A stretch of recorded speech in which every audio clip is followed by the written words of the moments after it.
Welcome to Nantucket, a tiny island with a huge personality and a wild past.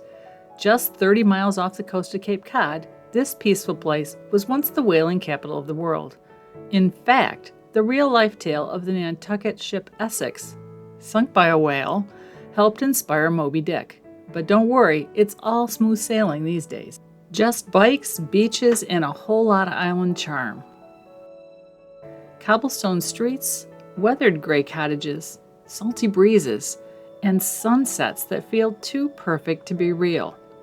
There's not a single traffic light, no fast food joints, and more lighthouses and lobster rolls than you could possibly need. And the best part? The whole island is only 14 miles long and 3 miles wide, with over 30 miles of paved bike paths, perfect for exploring on two wheels. These trails take you past sand dunes, cranberry bogs, moors, and coastlines that are pure New England magic. We kicked off our journey in Hyannis, where island adventures begin and parking gets creative.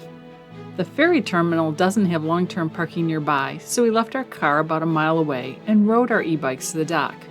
Of course, I got us lost because, well, that's kind of my thing. But luckily, we'd planned for navigational detours. Once we arrived, it was time to board the ferry for the hour-long ride to Nantucket. Getting our bikes loaded was a little confusing at first. There is a process, and it's not exactly posted in big letters, but the ferry staff were fantastic and walked us through it with a smile. Ready to start your Nantucket biking adventure? I am looking forward to the ride. It'll be nice and cool and foggy, I think, but... Don't know till we get there, do we?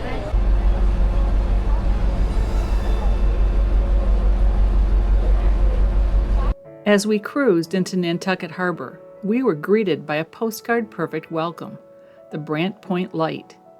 This little lighthouse has a big claim to fame.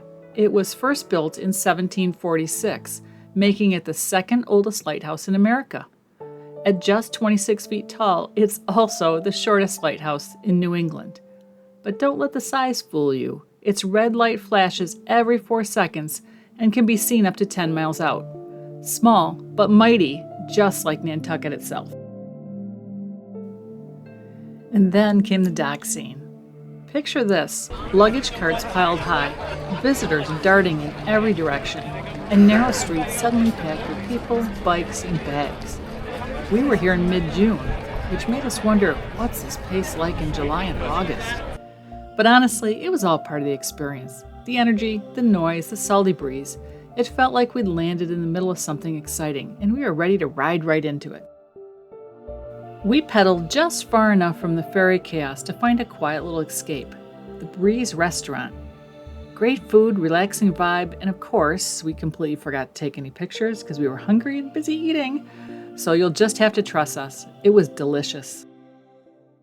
With full stomachs and happy hearts, we wove our way through Nantucket's busy downtown streets to find the Milestone Road Trailhead. It was a little tense, lots of cars and lots of people, but we were pleasantly surprised. Drivers here were incredibly patient and biker-friendly, which made navigating the chaos a whole lot easier. So now it's really time to ride. Well, that was an interesting ride across town to get to the first loop we want to do. That's the Milestone Bike Path and the Polpis Bike Path. But there's cobblestone streets and it's interesting. Narrow streets, but the people are very aware of bikes and are courteous and let you go, so it's not as dangerous as one might think if you looked at the traffic.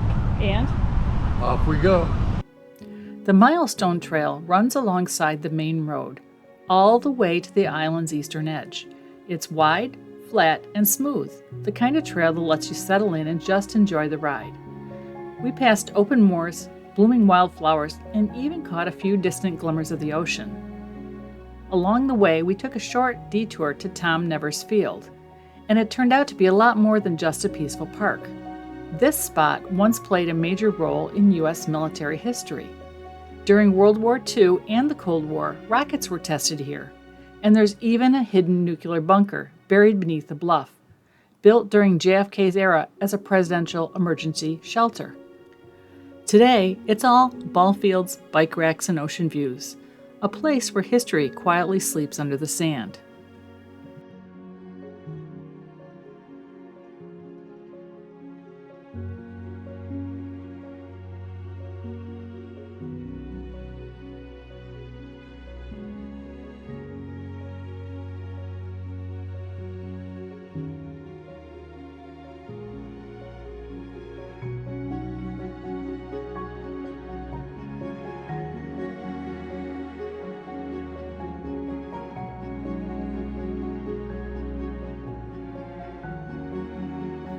About 7 miles in, we rolled into the picture-perfect village of Siasconset, or if you want to sound like a local, just call it Sconset. This place is pure New England magic. Tiny lanes, rose-covered cottages, white picket fences, and a feeling like time just slows down. There's a little market, a post office, and people strolling like they have nowhere better to be. We could have stayed all day, wandering the streets and soaking up the coastal charm, but instead, we found the perfect pit stop, the Summer House Beach Bar. A Bloody Mary with shrimp? Yes, please! That view, even better. So it's recording all the time? It is now, actually. You're on. Nice. Just outside of town, we spotted one of Nantucket's most iconic sights, the Sankaty Head Lighthouse. Painted in bold red and white stripes, this beauty has stood guard on the bluffs since 1850. It's one of the most photographed lighthouses on the island, and once you see the views, you'll know why. Standing there looking out over the cliffs and endless ocean, you really feel the wild side of Nantucket.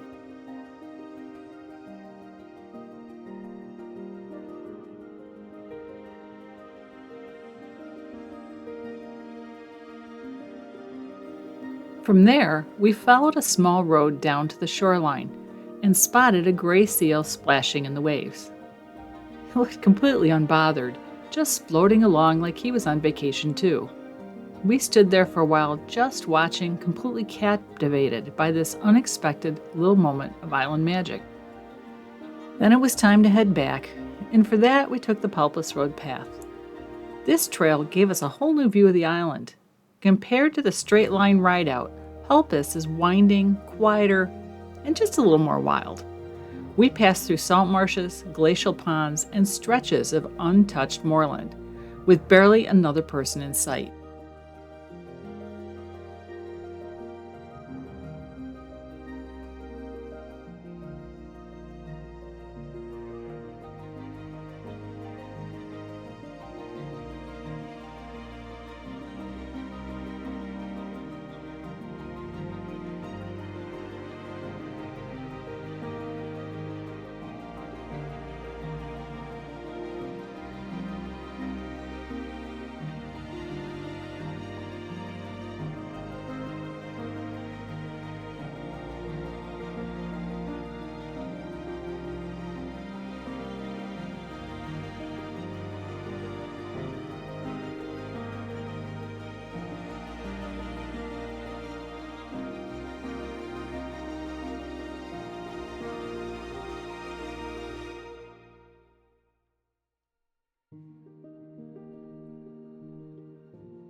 The ride back was quiet and peaceful, with gentle curves and ocean air all around us.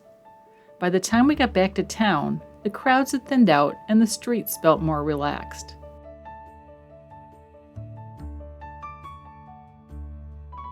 We grabbed a cold drink, found a spot by the harbor, and watched the boats for a bit before heading to the ferry.